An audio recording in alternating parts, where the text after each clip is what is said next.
Hello and welcome to perfection IAS. Perfection IAS की YouTube channel पे आपका स्वागत है। आज का द हिंदू एनालिसिस करेंगे और आज के द हिंदू एनालिसिस को 25 जो आज का 14 सितंबर 2023 का द हिंदू एनालिसिस है। अगर आप आज के पेपर को देखोगे तो आज के पेपर में बहुत ही इम्पोर्टेंट न्यूज़ आई थी यूपीएससी पर्सपेक्टिव से। अगर हम बात करें तो whether that is the political issue of the union territory of Ladakh, और you talk about the European Union's carbon law. ठीक है, जो यूरोपियन यूनियन का फिट फॉर 55 कैंपेन है, जो वहाँ का कार्बन लॉ है for curbing the imports from those countries which are not carbon efficient. तो वो वाला देखेंगे कि उस लॉ से इंडियन इंडस्ट्रीज को कितना इम्पैक्ट होगा, और उसके बाद how government is trying to protect Indian industries from that law और the indirecting sanctions from that law. Second is global stock take report. अब ये रिपोर्ट क्या है? नॉर्थ कोरिया और रशिया के रिलेशंस आपस में क्लोज हो रहे हैं, and how these relations are now getting more into the geopolitics and geo strategic position, वो भी देखेंगे। One more case study, as I usually highlight, and I have started it recently because the point is कि अभी हमारे पास time है कि हम ethics का पेपर तैयार करके रखें। हम उसके लिए फोल्डर जो है वो तैयार करके रखें, ताकि हमारा जो एथिक्स है वो ऐसा स्ट्रांग हो जाए कि हमारे एथिक्स की केस स्टडीज, या एक्चुअली जो केस स्टडीज बनती है वो न्यूज़पेपर से ही बनती है। कल भी हमने दो केस स्टडीज ऐसे, एक एडिटोरियल और एक केस स्टडी डिस्कस किया था अबाउट एथिकल पर्सपेक्टिव से। आज भी हम देखेंगे that how the pedagogic ethics and what is the mockery of this pedagogic ethics and the education. तो इस पे भी एक एडिटोरियल आया है आज about teacher from the state of Uttar Pradesh, तो वो भी देखेंगे। साइंस एंड टेक की बात करें तो निपा वायरस, एज कल भी हमने देखा, तो there are 789 contacts which are kept under watch, and there is a relevant article to Nipah virus only. ठीक है, निपा वायरस पे ही एक आर्टिकल आया है जिसका टाइटल यूनिफाइड अप्रोच है फॉर द हेल्थ केयर। इस आर्टिकल का हम समरी देखेंगे। आयुष्मान भाव प्रेसिडेंट ने लॉन्च किया था कल, तो वो भी देखेंगे क्या हेल्थ कैंपेन है। कल भी हमने देखा था, आज हम इसका रिवीजन करेंगे। तो there is one more article in the explainer section of science, जो लास्ट का पेज होता है, तो दैट इज अबाउट आदित्य एल1। We will see a summary of that, and at the last we will also talk about the biofuel sustainability and earth being out of its safe operating space। ये जो news आया था आज, this was on I guess 13th page of the Hindu। I have skipped this news in the analysis, but you can read it for your own। This is just a study which is published in a journal। ठीक है, तो वो आप देख लेना थोड़ा बहुत, nothing more important is in that. अगर आपको लगे तो आप देख लेना, nothing more important is that. So let's begin with the discussion. And there are batches which we have started for you for your UPSC preparation, which build your foundation. Because if your foundation is perfect, then only you are fit for this exam to approach. Otherwise, you will lose your attempt and you will end up in wasting a year. So build your foundation and build your base with us at Perfection IAS, so that we curate it in a better way for you. Our batches for UPSC are starting at 20th of the September at Delhi branch। 20th of सितंबर का जो batch होगा उसकी timing 12 से 4 दिन की, 4 घंटे की क्लासेस होंगी, 2-2 घंटे की ईच क्लास होगी। दो सब्जेक्ट्स पैरेलल में चलेंगे और तब तक वो दो सब्जेक्ट चलेंगे तब जब तक वो दो सब्जेक्ट खत्म नहीं होते। Usually we take 2 months in each subject, and that is how we complete all of your subjects within the time frame of 12 to 14 months only. ठीक है, with that we also have a scheduled weekend test and a particular program for this mandatory weekend test for you at our UPSC batches।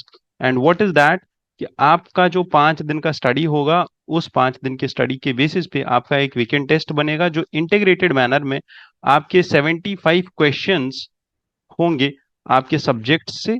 Subject जो आप यहाँ पे दो पढ़ोगे, दो दो सब्जेक्ट से 25-25 क्वेश्चन आएंगे, और 25 क्वेश्चन आपके करंट अफेयर से आएंगे हर हफ्ते के, और ये आपका बनाएगा प्रीलिम्स का टेस्ट। प्लस आपके मेंस के इसी टेस्ट के साथ इंटीग्रेटेड होंगे 3 से 5 questions, depending on that how much do you read in that week. ठीक है, with this we also provide you with a daily mains answer writing assignments, जो आपको डेली मेंस इंप्रूवमेंट में काम आते हैं। ठीक है, आपका डेली का मेंस इंप्रूवमेंट होता है। तो that is why I will suggest you all to come and join us at Perfection IES so that your preparation gets better day by day. Before beginning this discussion, yes, we start with UPSC PYQs and end with UPSC PYQs. UPSC का 2022 में 2023 में एक question आया था, ये 2023 का question है। ठीक है, ये 2023 का क्वेश्चन है। और ये जो क्वेश्चन आया था, this question talked about the community reserves. अब जब उनसे कुछ कोई स्टूडेंट पूछता है, यूजुअली कॉल करके या मैसेज करके पूछता है दैट सर हमें करंट अफेयर्स कब से कब तक का करना चाहिए, तो sorry, UPSC has never set a bar कि आपको 6 महीने, 1 साल, 2 साल या 3 साल का करंट अफेयर्स करना है। No, this has never been the bar for UPSC. It कभी कभी ये 4 साल पुराना पूछ लेता है कोई न्यूज, और कभी कभी ये 1 साल पुराना न्यूज पूछ लेता है। बट अगर आप पेपर का अच्छे से जायजा कर रहे हो और आप क्वेश्चन को ध्यान से देख रहे हो और ऑब्जर्व कर रहे हो विद अ काम एंड स्टेबल माइंड, आपके लिए ये जरूरी नहीं है कि ये क्वेश्चन 4 साल पुराना हो या 2 साल या 3 साल पुराना हो। हमेशा जब यूपीएससी क्वेश्चन पूछता है out of syllabus, it's just to create that fear जो आपको होगा जब आपको रात के 2 बजे कॉल आएगा कि आपके डिस्ट्रिक्ट में यहाँ पे आग लगी है, तो आप क्या करोगे उस टाइम पे? क्या आप उस टाइम पे अपना माइंड स्टेबल रखोगे? तो ये वही आग होती है जब ये आउट ऑफ सिलेबस क्वेश्चन आता है। ठीक है, क्या आप उस टाइम पे अपना माइंड स्टेबल रख पाओगे? और स्टेबल रख के क्या आप उस कॉल के बीच में से ऐसा एक क्लू निकालोगे जिससे आप सोल्यूशन निकाल लो अपना? तो दिस इज दैट प्रॉब्लम, और आपको वही प्रॉब्लम का सोल्यूशन यहाँ पे ढूंढना है।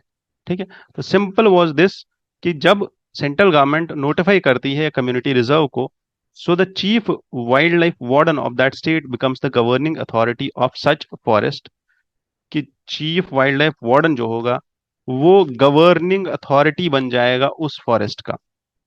Hunting is not allowed. अब देखो ये ना एक्सेसिव वर्ड यूज किया गया है, मतलब गवर्निंग अथॉरिटी इसको बढ़ा के बनाया गया है, मतलब यूज किया गया है so that you get confused. The hunting is not allowed in such area, जब इसको कम्युनिटी रिजर्व बनाया जाएगा। People of such area are allowed to collect non-timber forest produce. This is called a plain statement. ठीक है, and people of such area are allowed traditional agricultural practices. ठीक है, traditional agricultural practices वहां के लोग कर सकते हैं। अब सिंपल क्वेश्चन ये है कि कम्युनिटी रिजर्व बनाया क्यों जाता है? प्रोटेक्शन के लिए। प्रोटेक्शन के लिए कोई तो ऑफिसर बनाया जाएगा, तो इस गवर्निंग अथॉरिटी को अगर आप सिंपल रिप्लेस करो ऑफिसर के साथ, तो ये स्टेटमेंट वापस प्लेन बन जाता है। ठीक है, ये स्टेटमेंट प्लेन बन गया। अब मुझे आप बताओ कि हंटिंग वैसे भी प्रोहिबिटेड है, तो इस एरिया में क्यों ही करेंगे हंटिंग, और क्यों अलाउ करेंगे हंटिंग को, है ना? तो दिस इज नॉट अलाउड। तो यूपीएससी का एक रीसेंट ट्रेंड बना हुआ है दैट ये सिमिलर वर्ड्स यूज करता है हर स्टेटमेंट में। तो अगर आप देखो अलाउड, अलाउड और अलाउड, ठीक है, तो यहां पे बच्चा कंफ्यूज होता है और वो ये नहीं जान पाता कि इस अलाउड के बाहर एक क्लू और है जिसको उसे पकड़ना है। तो ये वही आग है जब आपको 2 बजे 2 बजे 2 बजे बोला जाता है कि 2 बजे कॉल आएगा, 2 बजे कॉल आएगा। बट आपको ये भी तो समझना है कि वो कॉल कौन कर रहा है, कैसे कर रहा है, क्यों कर रहा है, उसकी सिचुएशन क्या है। Same is the case here, कि ये जो कॉल आ रहा है इसमें आपको समझना ये है कि ये एग्रीकल्चर की बात करता है। और ट्रेडिशनल एग्रीकल्चर में अगर आपको याद हो तो झूम कल्टीवेशन आती है ना? Traditional agriculture, slash and burn आता है। तो ये एग्रीकल्चरल एक्टिविटीज क्यों करने देंगे हम? उससे तो और डिग्रेडेशन होगी उस कम्युनिटी फॉरेस्ट की, है ना? तो वो तो अलाउड ही नहीं है, वो तो कहीं नहीं अलाउड करेंगे हम। और रिजर्व बनाने के बाद, प्रोटेक्ट करने के बाद वो थोड़ी अलाउ करेंगे। तो सिंपल था, four has to be eliminated and all the rest of the three are correct, and same is given in the explanation also. You can deal with this explanation. You can just take a screenshot and read about the Wildlife Protection Amendment Act of 2002, which was an amendment to the wildlife protection act of 1972। ठीक है, और इसी में ये provisions सारे दिए गए हैं दैट कि एक कम्युनिटी रिजर्व बनने के बाद सेक्शन 33 बोलता है that the authority of the sanctuary passes to chief wildlife warden. अब आप देखो तो यहाँ पे बस अथॉरिटी लिखा हुआ था और इसने कंफ्यूज करने के लिए आपको गवर्निंग अथॉरिटी दे दिया। ठीक है, बस that's it, nothing more than that. Done. तो let's begin with the discussion. पहला news about Nipah virus, again it's back in Kerala, so we just need to understand this thing that this Nipah virus, what is its basics for our prelims. ठीक है, कैसे transmit होता है? Animal to humans transmit होता है, उसके बाद food से ट्रांसमिट होता है, एयर से ट्रांसमिट होता है। डन, इतना हो गया। और ह्यूमन टू ह्यूमन ट्रांसफर होता है, एनिमल टू ह्यूमन ट्रांसफर होता है। खत्म। पहली बार कहां पाया गया था? तो मलेशिया में हुआ था, पिग फार्मर्स के अंदर 1998 में। निपा वायरस क्या है? ये एक आरएनए वायरस है, ये डीएनए वायरस नहीं है। इतनी चीजें कंफर्म होनी चाहिए आपको, इसको स्पेसिफिक इंफॉर्मेशन बोलते हैं। और अगर आपको ये नहीं पता है तो देन आप you are lacking that basics. जब यूपीएससी टेस्ट करता है आपके फंडामेंटल्स को, तो वो फंडामेंटल्स क्लियर होने चाहिए, उसके बाद लॉजिक आता है। फंडामेंटल्स होंगे उसके बाद ही लॉजिक लगेगा। ठीक है, जो लॉजिक हमने अभी क्वेश्चन में लगाया वो उसके बाद लगेगा, जब तक फंडामेंटल्स क्लियर नहीं है तो लॉजिक नहीं लगेगा। Then death rate, death rate could be 70%, more than 70% can be death rate. और उसके बाद किन किस प्रजाति में पाया जाता है? फ्रूट बैट्स, जिनको फ्लाइंग फॉक्स भी बोला जाता है।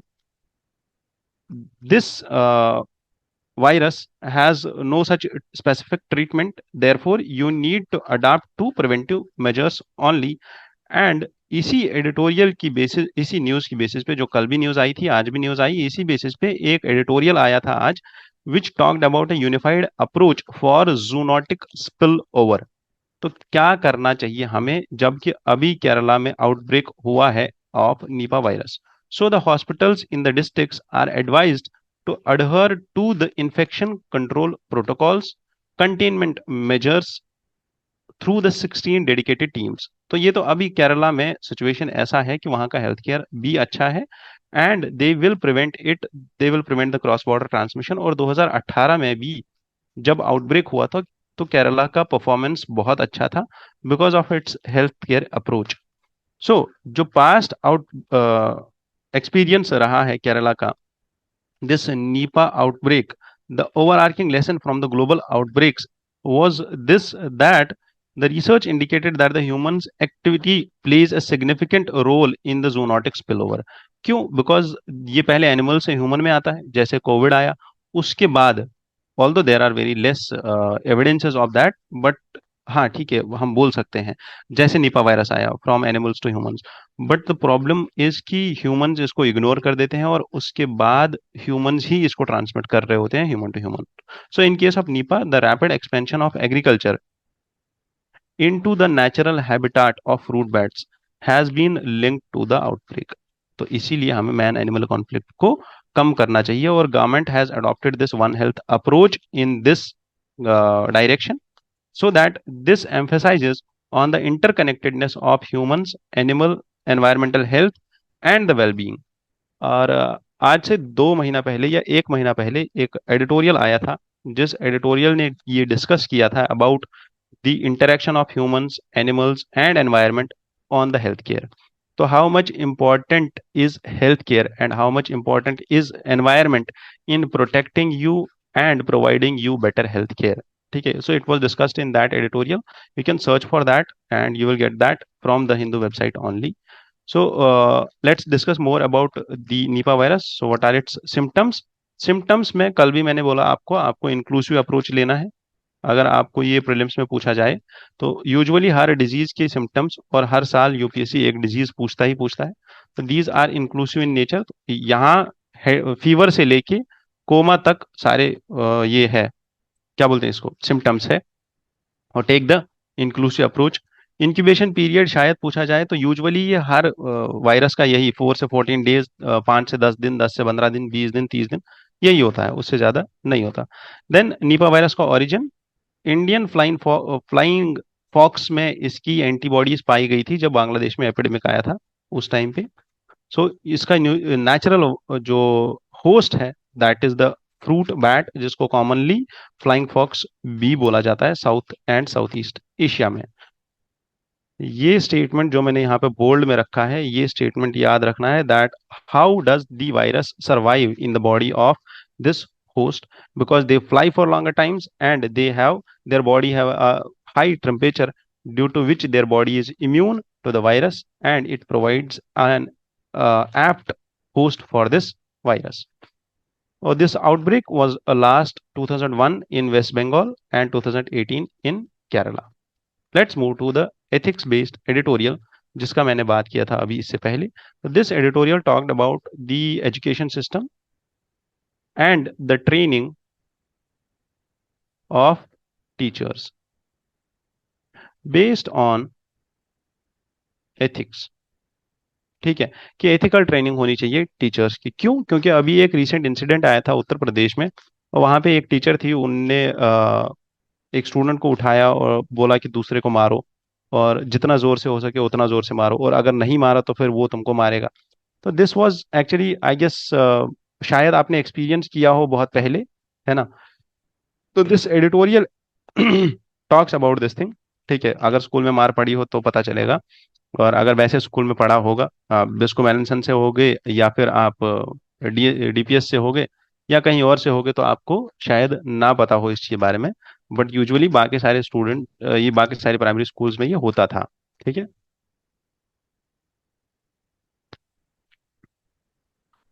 चलो. सॉरी, एक्चुअली गला थोड़ा सा खराब है और जुकाम भी है, but we will discuss this. So the ethical erosion or the erosion of the ethical teaching, a case from the state of Uttar Pradesh. ठीक है, 7 year old boy to slap their classmates progressively harder and harder, so that so this was the case, है ना.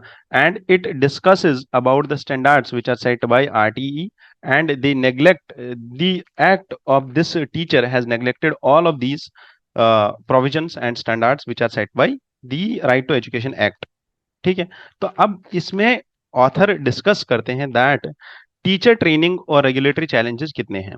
तो teacher training में वो क्या बोलते हैं, दैट पहली चीज वो हाईलाइट करते हैं दैट एनसीटीई, ठीक है, national council for teacher education has struggled to enforce the regulations effectively despite efforts including the significant report by Justice J.S. Verma in 2012.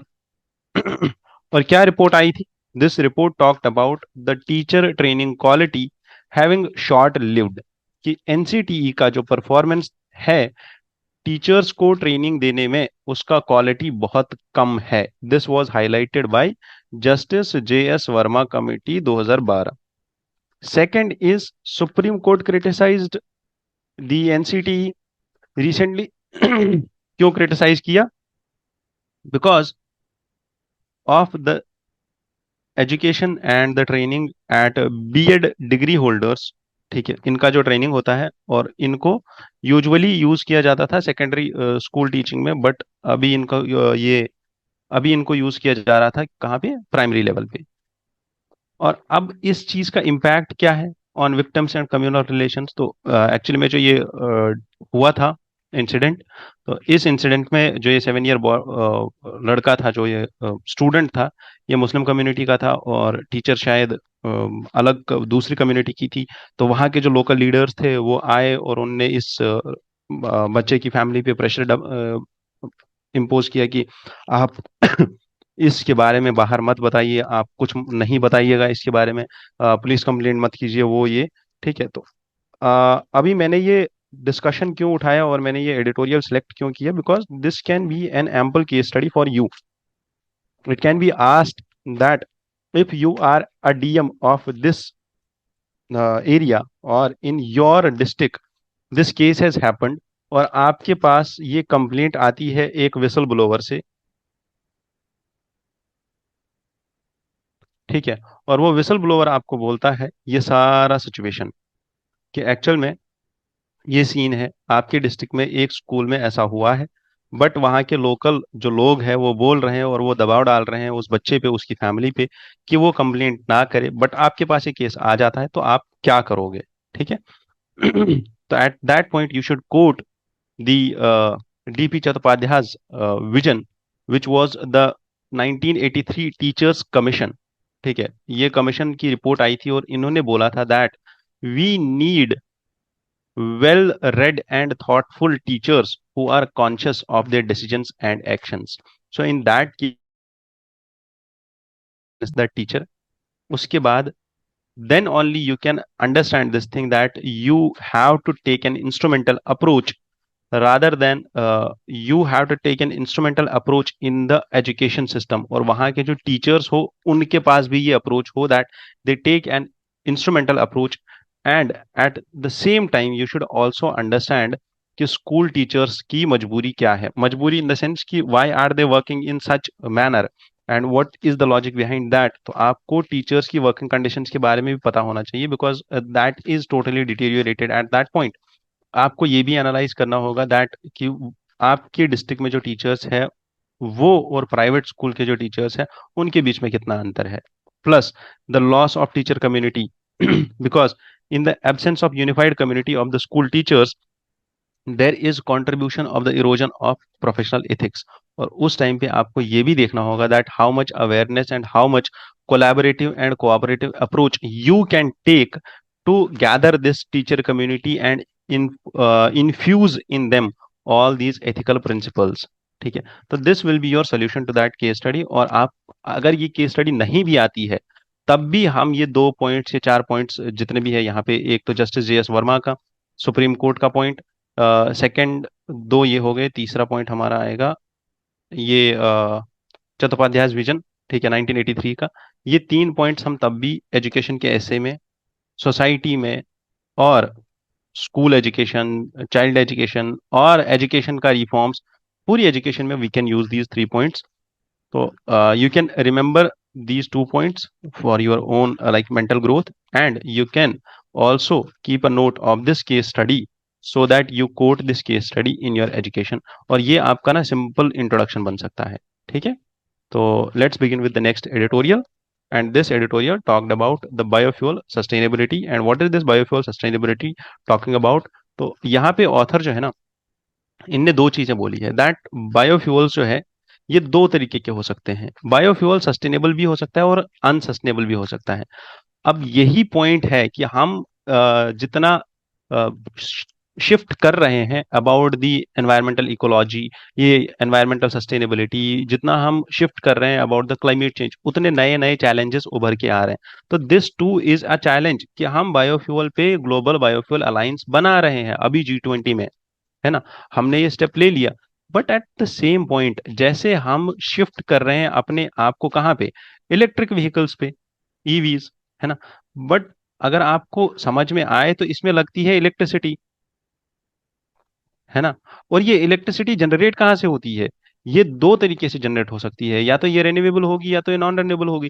या तो ये इलेक्ट्रिसिटी जो ये ईवी हमने लिया, जो हमने इलेक्ट्रिक व्हीकल लिया, ये किस लिए लिया, ताकि हम पेट्रोल बेस्ड व्हीकल को रिप्लेस कर सके या डीजल बेस्ड व्हीकल को रिप्लेस कर सके, है ना।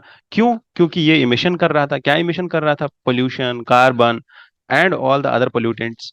अब इसको रिप्लेस करने के लिए हमने ईवी लिया। ईवी को चलाने के लिए हमारे पास इलेक्ट्रिसिटी होनी चाहिए, बट ये इलेक्ट्रिसिटी अगर थर्मल बेस्ड है, थर्मल बेस्ड और कोल बेस्ड है, तो जो एमिशन यहाँ से व्हीकल से होता उससे ज्यादा एमिशन यहाँ इलेक्ट्रिसिटी जनरेट करने में हो रहा है। द पॉइंट इज सिमिलरली अगर हम बायोफ्यूल्स पे जा रहे हैं और ये बायोफ्यूल्स अनसस्टेनेबल तरीके से पैदा किए जा रहे हैं, तो then there is a grave problem. क्या हम बता तो रहे हैं कि हमने बायोफ्यूल्स पे शिफ्ट कर लिया, but that biofuel in itself is degrading the environment. तो that is what is highlighted by this author. इसको थोड़ा सा और डिस्कस करेंगे कि क्या इशू है इसका। तो इशू ये है that India's 1G ethanol dominance.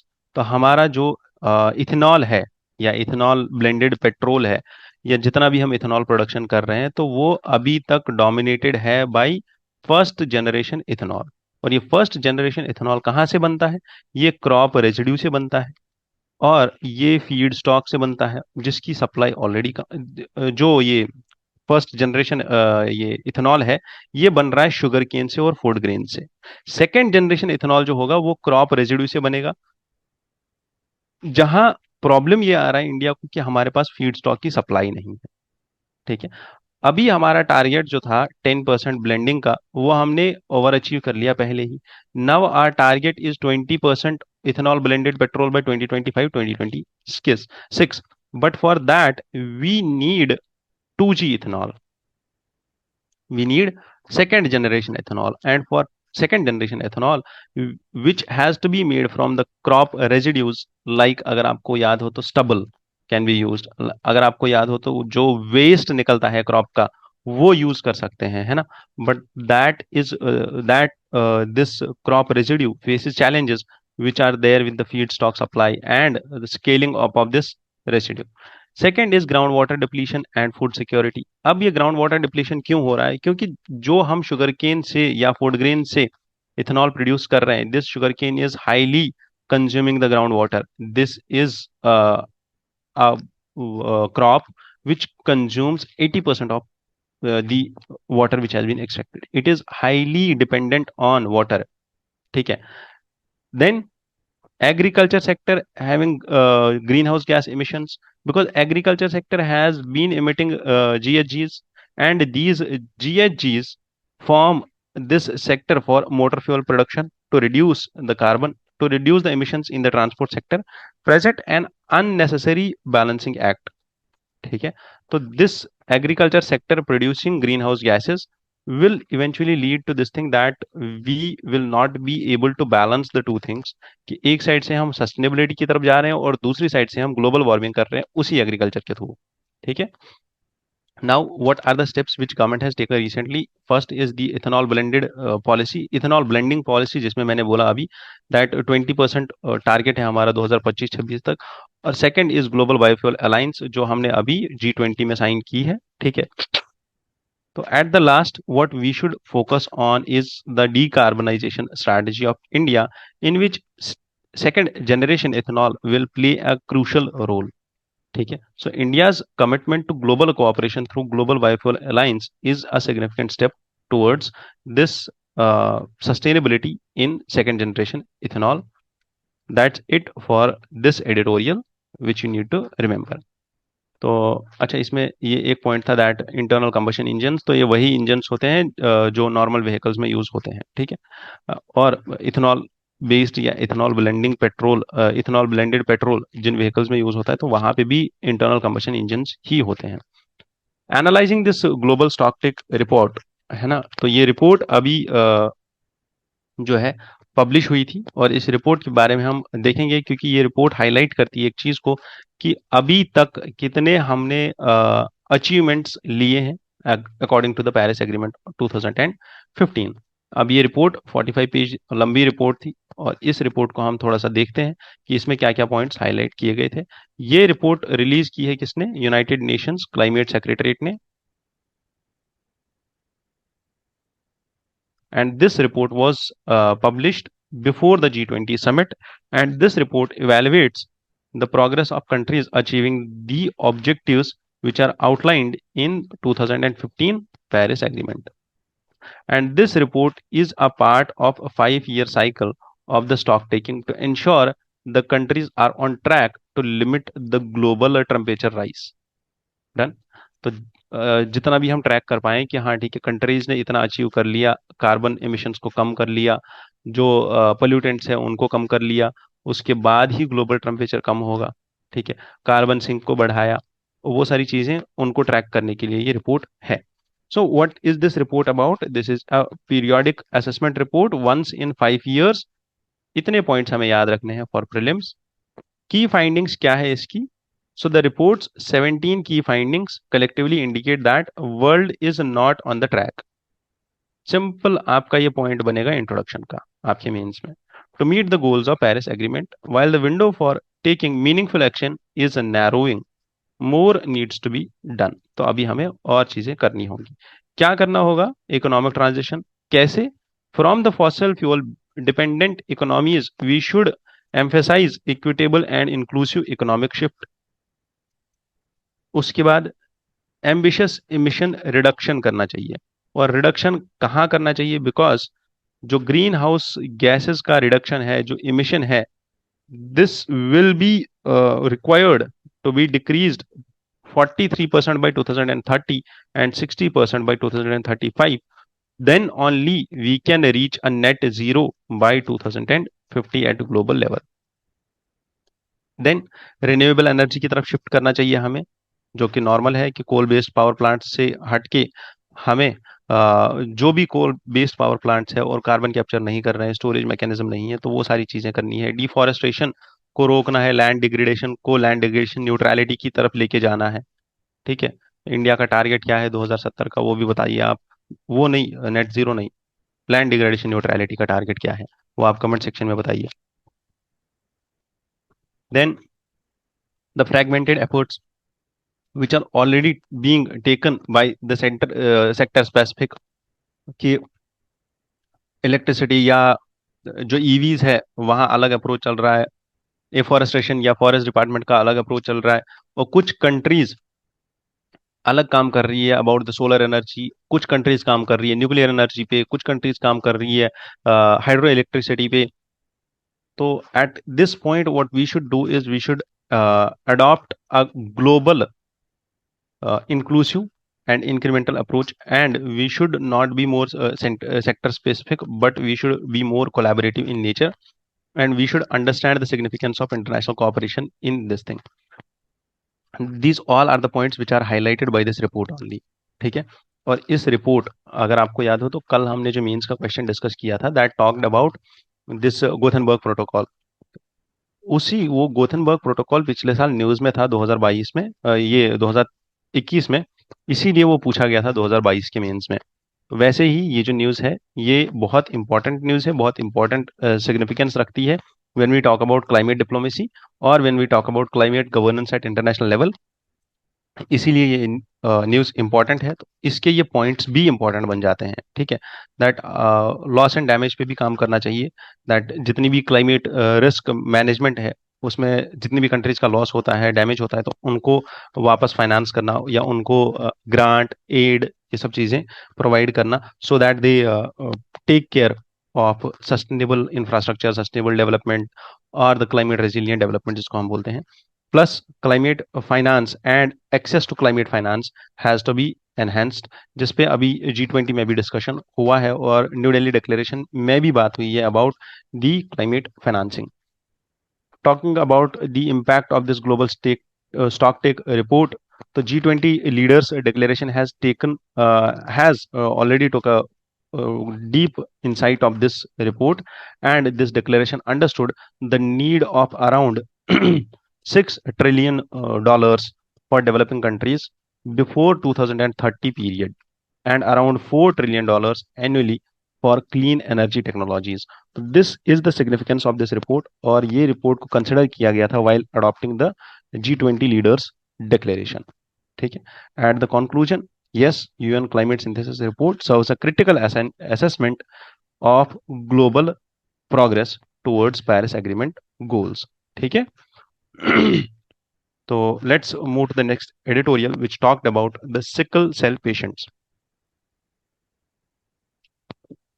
Last month में हमने सिकल सेल डिजीज और उन डिजीज के बारे में बात की थी एक एडिटोरियल में, जो डिजीज सीवियर होती है बट येट नॉट अंडरस्टूड और declared as the permanent disability diseases, जिसके साथ उनको फिर अगर आप देखें तो कुछ डिजीज ऐसी हैं जिनको, जस्ट अ मोमेंट,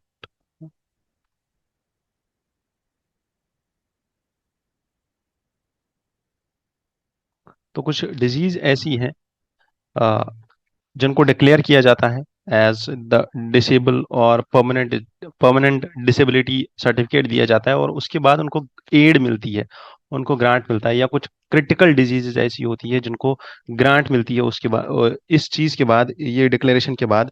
तो उससे होता क्या है, उससे ये डिजीज जो है, ये पेशेंट्स जो है, इनको ग्रांट मिलती है, इनको असिस्टेंस मिलती है, और वो अपना ट्रीटमेंट बेटर कर पाते हैं। So now is the case of sickle cell disease. और ये सिकल सेल डिजीज क्या होती है, and why should be this disease termed as permanent disable, और परमानेंट डिसेबिलिटी की सर्टिफिकेट इस पेशेंट को क्यों दी जाए, और क्या इशू है इस डिजीज का. So the issuance of permanent disability certificate to the individuals who are above the age of 5 with sickle cell disease in India as already इस सर्टिफिकेट में बहुत सारा डिले हो गया है. ठीक है, अभी तक ये दिया नहीं जा रहा था, but yes parliamentary committee has अर्ज कि अब इनको ये दे दिया जाए परमानेंट डिसेबिलिटी के सर्टिफिकेट, और जिससे इन पेशेंट्स को हेल्प हो जाएगी बाद में. तो सिकल सेल डिजीज होती क्या है? ये जेनेटिक डिजीज है एंड ये जेनेटिक ब्लड डिसऑर्डर है, और जिसमें दी सेल्स दे डिसफॉर्म, और उनका जो शेप है वो चेंज हो जाता है. ठीक है, and this is actually a chronic disease and a progressive condition, जिससे एनीमिया, पेन एंड कॉम्प्लिकेशंस हो जाती है, टिश्यू एंड ऑर्गन डैमेज हो जाता है. ठीक है, इतना याद रखना है. और इंडिया का कैंपेन है to eradicate sickle cell disease in country by 2047. तो इसको खत्म करना है, जैसे हमने लेप्रोसी को खत्म किया. Now, why is this certificate being delayed? This is the case of policy paralysis in the governance. ठीक है, तो ये जो सर्टिफिकेट मिलता है इस पेशेंट को, ये सर्टिफिकेट 3 यूनियन मिनिस्ट्रीज की कोऑर्डिनेशन से मिलता है, जिसमें हेल्थ मिनिस्ट्री आती है, ट्राइबल अफेयर्स मिनिस्ट्री आती है, सोशल जस्टिस मिनिस्ट्री आती है ना. और ये 3 मिनिस्ट्रीज और इनके डिपार्टमेंट्स के बीच में कोऑर्डिनेशन हो, तभी जाके ये सर्टिफिकेट मिल सकती है एक इंसान को, और वही कोऑर्डिनेशन नहीं है, और इसीलिए इतना सारा डिले हो रहा है. ठीक है, so the current validity of this certificate is only 3 years. अगर ये पेशेंट को मिलती है तो वो बस 3 साल के लिए मिलती है, बट अभी ये डिस्कस किया जा रहा है दैट परमानेंट डिसेबिलिटी सर्टिफिकेट दी जाए. तो actually there is this tribal affairs minister जिनका नाम है Arjun Munda. He has advocated for this permanent disability certificate, and this disease involves particularly, and this certificate and the committee which was set up for this certificate was about in the Department of Empowerment of Persons with Disabilities, which recently formed a special committee to address the concerns from the stakeholders and sickle cell disease patients regarding the disability certificate. ठीक है, तो इसीलिए इस certificate पे अभी push मिला है that कि इनको ये सर्टिफिकेट दी जाए. Done, that's it for this topic. इससे ज्यादा इसमें कुछ नहीं करना है, याद रखना है. हाँ, एक parliamentary standing committee on the empowerment of women recommending this issue of certificate. And bone marrow transplant challenge बी है इसमें, because this is a life long illness. तो with a cure being blood and bone marrow transplant करना पड़ता है इस disease में, और वो बहुत ही ज़्यादा डिफिकल्ट हो जाता है इन लोगों में. पर्टिकुलरली इसमें जितने भी पेशेंट्स हैं उनमें majority is tribal population. So the government's response has been that health ministry has taken a focus on it, but the issue is still pending. अभी देखते हैं कि कब ये मिलना स्टार्ट होता है, और कब से ये इशू हो जाता है कि ये सर्टिफिकेट मिलना. हमारे लिए इम्पोर्टेंट ये है कि सिकल सेल डिजीज क्या है और क्यों है, और इसके इम्प्लीकेशंस क्या क्या है. ठीक है, और हमारे कैंपेन क्या है इरेडिकेशन की 2047 की प्रीलिम्स पॉइंट ऑफ व्यू से. President Murmu, Honorable Draupadi Murmu ji, she yesterday launched this campaign called as Ayushman भाव, जिसको हमने कल भी डिस्कस किया था. तो आयुष्मान भाव का जो गोल है, the goal is to ensure effective implementation of all the state run health schemes. ठीक है, with a comprehensive coverage and inclusion. The program is set to revolutionize healthcare access in the country. Ayushman भाव programme जो है, इसकी activities क्या क्या है? First is Ayushman आपके द्वार 3.0, सेकेंड इज आयुष्मान सभा, थर्ड इज आयुष्मान मेला, आयुष्मान ग्राम. ठीक है, ये 3 एक्टिविटीज क्या है? तो आयुष्मान द्वार जो एक्टिविटी है, this will take a drive, और हर घर तक आयुष्मान भारत जो प्रोग्राम है हमारा, जितनी भी हेल्थ स्कीम्स है उनके बेनिफिट्स को पहुंचाया जाएगा. उनकी जो बेनिफिशियरीज हैं उनको उन बेनिफिट्स के बारे में बोला जाएगा, चाहे उनको रजिस्टर करना हो या हेल्थ कार्ड के बारे में बोला जाएगा. वैसे ही आयुष्मान सभा होगी विलेज लेवल पे, जिसमें सैनिटेशन एंड न्यूट्रिशन कमेटी बैठेगी, और वो लोगों को अवेयर करेगी about the Jan Arogya Yojana and Ayushman Bharat health accounts. Ayushman मेलाज स्टार्ट करेंगे Ayushman Bharat health and wellness centres पे, जिसमें awareness and tele consultation and health services provide की जाएंगी। किनको? उन लोगों को who are marginally deprived and who are the marginalised communities. Ayushman Gram, this is the fourth pillar of this scheme and this aims to achieve 100% coverage of PMJAY card distribution.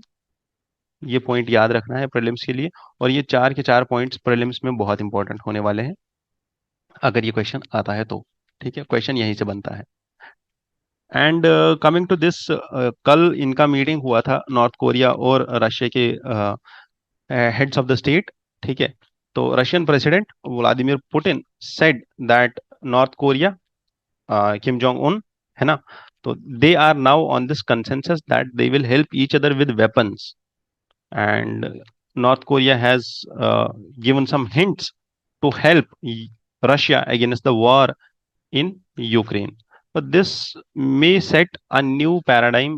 और जितना भी हमने अभी तक डिस्कशन किया है इंटरनेशनल रिलेशंस को लेके कि no block formation should be there, जिसके बारे में अभी अगर आपको कल का डिस्कशन याद हो तो president this Chinese premier and जो यहाँ आए थे ली कियांग, उन्होंने भी बोला था कि कोई भी ब्लॉक्स को हमें सपोर्ट नहीं करना है इंटरनेशनल रिलेशंस में, हमें एक तरफा नहीं होना है। बट एट दिस पॉइंट अगर आप देखो तो दो रोग नेशंस या दो ऐसे नेशंस जो इंटरनेशनल ऑर्डर से को अपोज कर रहे हैं, है ना, जो post second world war order को अपोज कर रहे हैं, जो न्यू वर्ल्ड ऑर्डर जो बेस्ड है on the ideas of liberalism, democracy, globalisation, तो उसको अपोज कर रहे हैं। And the if you see the approach of Putin, which has been about the territorial aggression, matches the similar and the similar ideological approach of North Korea, China, है ना, this territorial aggression. So this axis which is developing over there may in near future see कि हाँ ठीक है, यहाँ से एक और एक्सेस बन रही है, जो एक्सेस पावर्स हमने पहले देखे थे इससे पहले वॉर्स में, वर्ल्ड वॉर्स में, तो वो एक्सेस पावर्स कहीं ना कहीं फिर से they are simmering under the grass. ठीक है, that is the water which is just slowly progressing under the grass. तो you can say that it's the water under the grass which the usually phrase जो हम English में use करते हैं। तो the point here is कि यहाँ पे थोड़ा सा ट्विस्ट आने वाला है, जितना भी हमने अभी तक डिस्कशन किया है about multi polar world order, और we say that the third world order, है ना, which is usually which has usually seen or witnessed the growth of Asian century or the 21st century being an Asian century, and the Indo-Pacific जो discourse है ना, वो सारा change होने वाला है। तो we will see an editorial कल या परसों, ठीक है, जो इस पे बात करेगा। Usually I am expecting N editorial from honeymoon Jacob, ठीक है, अबाउट दिस मीटिंग। तो कल या परसों देखते हैं क्या एडिटोरियल आता है इस पे, और we will discuss that editorial. ठीक है, at the last, yes, there was an editorial from this economy section of UP, this the Hindu newspaper. और ये जो एडिटोरियल था, ये जो न्यूज़ थी, दिस न्यूज़ हाईलाइटेड की गवर्नमेंट का एक approach about helping Indian industries against the carbon border adjustment mechanism CBAM of European union. अब ये CBAM क्या है? This is a fit for 55 2030 package. अब ये यूरोपियन यूनियन का एक ऐसा क्लाइमेट गवर्नेंस में एक ऐसा इनिशिएटिव है जो क्या करेगा जब ये स्टार्ट होगा या जब ये इम्प्लीमेंट होगा अभी अक्टूबर से। तो इससे होगा क्या, जितने भी इंपोर्ट्स आ रहे हैं, फॉर एग्जांपल अगर आप कोई अफ्रीकन कंट्री लो, नाइजीरिया, ठीक है, चलो हाइपोथेटिकल एग्जांपल है, वहां से एक्सपोर्ट्स जाते हैं नहीं जाते हैं that we will see later, और ये एक्सपोर्ट्स जा रहे हैं यूरोपियन यूनियन में।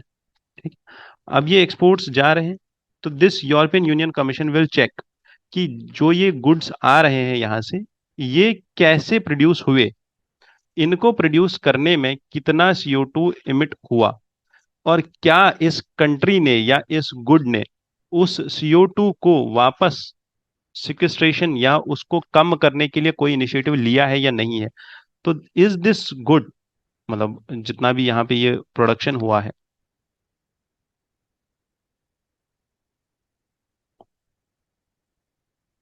जो ये प्रोडक्शन इस प्रोडक्ट का हुआ है, चाहे मान लो ये अ, कोई भी प्रोडक्ट हो, चाहे मान लो ये आप कीबोर्ड्स हो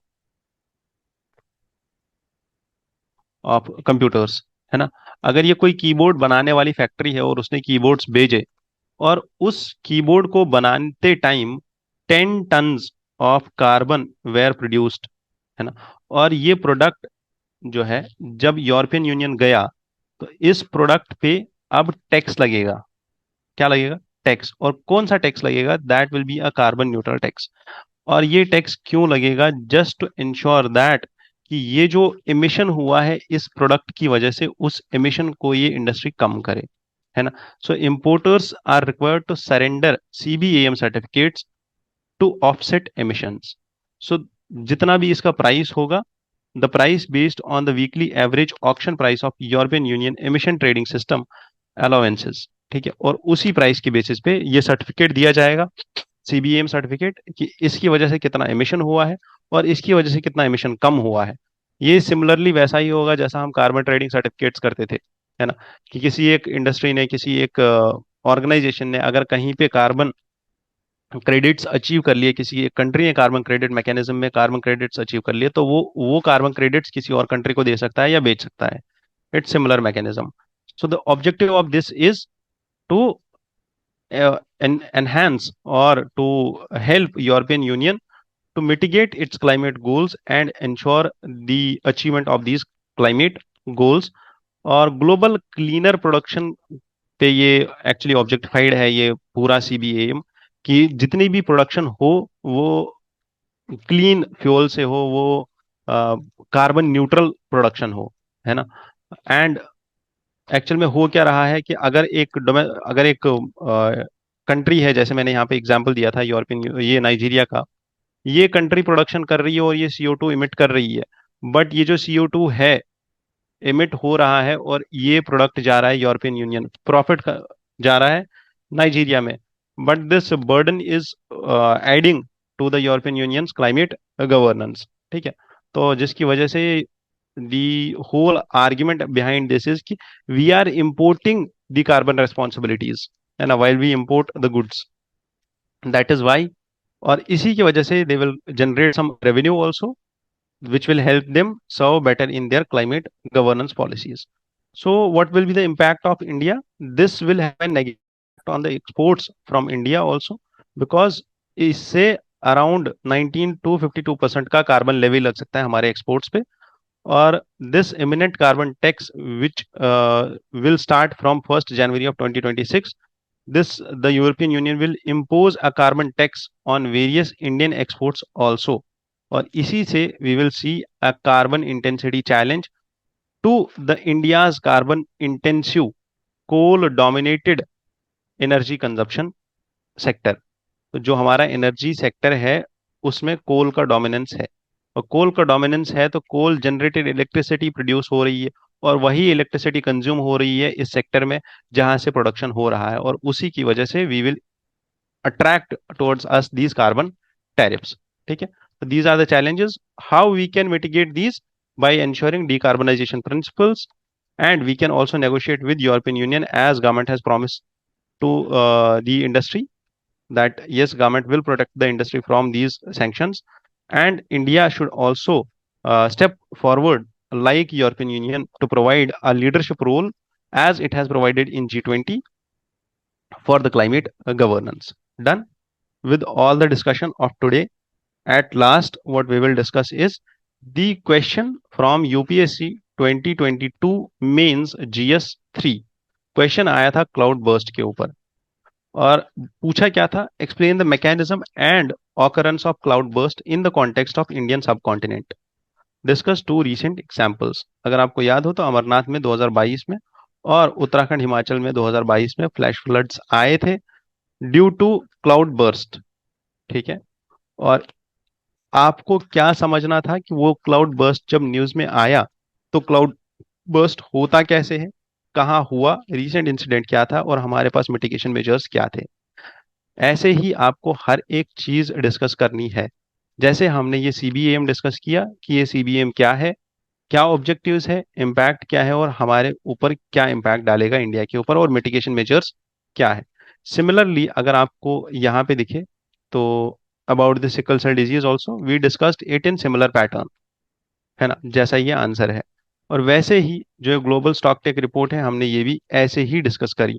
तो that is why I usually take time to analyse this Hindu very well, ensure that you have a set pattern and you have a set mindset when you deal with these questions.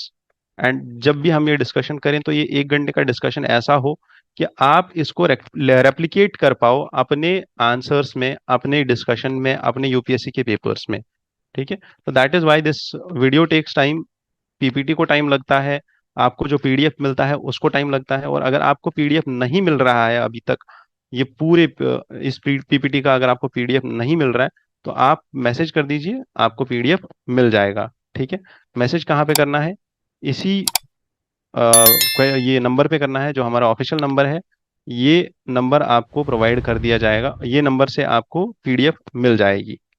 So I wish you all the best for your success ahead in UPSC exams. ठीक है, अभी हमारे बहुत सारे students हैं जो BPSC भी लिखने जा रहे हैं सितंबर को, और बीपीएससी का ओपन टेस्ट स्टार्ट हो रहा है। अगला ओपन टेस्ट 17 सितंबर को होगा। ठीक है, तो आप सब लोग रजिस्टर कर लीजिए उसके लिए, और इस बार और भीड़ आने वाली है तो पहले ही रजिस्टर कर लीजिए। दिल्ली सेंटर के लिए भी और पटना सेंटर के लिए भी ओपन टेस्ट है, बहुत अच्छा टेस्ट होगा, उसका एक्सप्लेनेशन भी आपको प्रोवाइड किया जाएगा। आई wish you all the best. जय हिंद, जय भारत।